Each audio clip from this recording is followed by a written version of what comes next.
Welcome to Movie Recaps with Brian. Subscribe below for daily recaps. Today, we're recapping NOVOCAINE, directed by Dan Burke and Robert Olson. Nathan Caine, actor Jack Quaid, lives quietly in San Diego, a man who keeps to himself and avoids unnecessary risks. Born with congenital insensitivity to pain with anhidrosis, CPA, he cannot feel physical pain and does not sweat, conditions that make life both dangerous and alienating. His routine is simple: assistant manager at the local trust credit union by day, long nights at home by himself, usually playing online games with his only real friend, Roscoe Dixon, actor Jacob Batalon, a fellow introvert he's never met in person. Nathan's co-worker Sherry Margrave, actor Amber Midthunder, is one of the few people to reach out to him. She flirts lightly, always testing his boundaries, but Nathan, fearful of intimacy and ashamed of his condition, remains awkward and hesitant. One evening near Christmas, she persuades him to join her at a bar. For Nathan, the evening feels like a leap into a world he's long avoided. Things sour when they bump into Nathan's old middle school bully, who cruelly calls him NOVOCAINE in front of Sherry. To Nathan's surprise, Sherry retaliates by tricking the man into downing a shot laced with hot sauce. Her mischievous loyalty endears her to Nathan, and that night, they sleep together, a vulnerable and transformative experience for him. The next morning, Christmas Eve, Nathan arrives at the credit union. The holiday quiet is shattered when a group of armed robbers in Santa masks storms the bank. Their leader, Simon Greenlee, actor Ray Nicholson, is ruthless. He murders Nathan's boss, Nigel, in cold blood after Nigel resists. To Nathan's horror, Simon takes Sherry hostage. Fueled by adrenaline, Nathan impulsively steals a responding officer's squad car to chase after Simon's crew. But in his frantic pursuit, Nathan tails the wrong vehicle, leading him into a deadly confrontation. In a greasy diner kitchen, Nathan finds himself cornered by one of the robbers, Ben Clark, actor Evan Hengst. The fight is messy and improvisational. Nathan, unskilled with violence, barely survives, ultimately shooting Ben dead. In the process, he badly burns his hand while retrieving Ben's gun from a deep fryer, though his condition keeps him from collapsing in agony. Instead, the injury looks disturbingly calm on him, an image that unsettles everyone who witnesses it.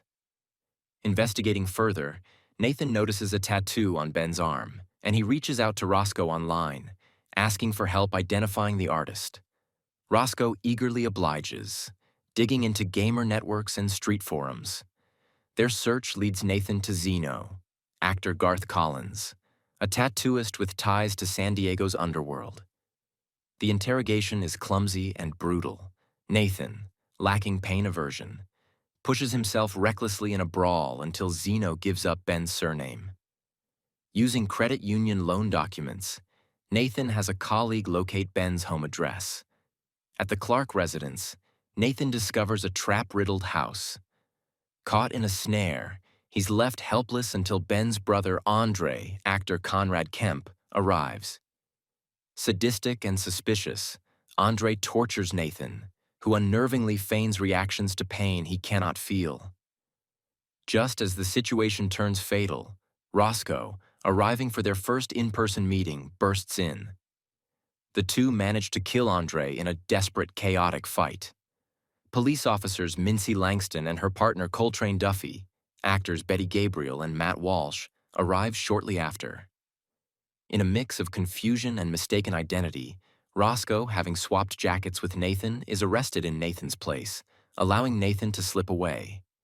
Nathan's search leads him to an auto shop where he finally finds Sherry, only to uncover a devastating truth.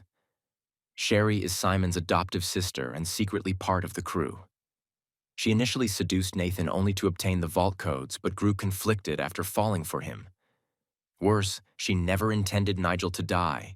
Simon's cruelty has gone far beyond their plan.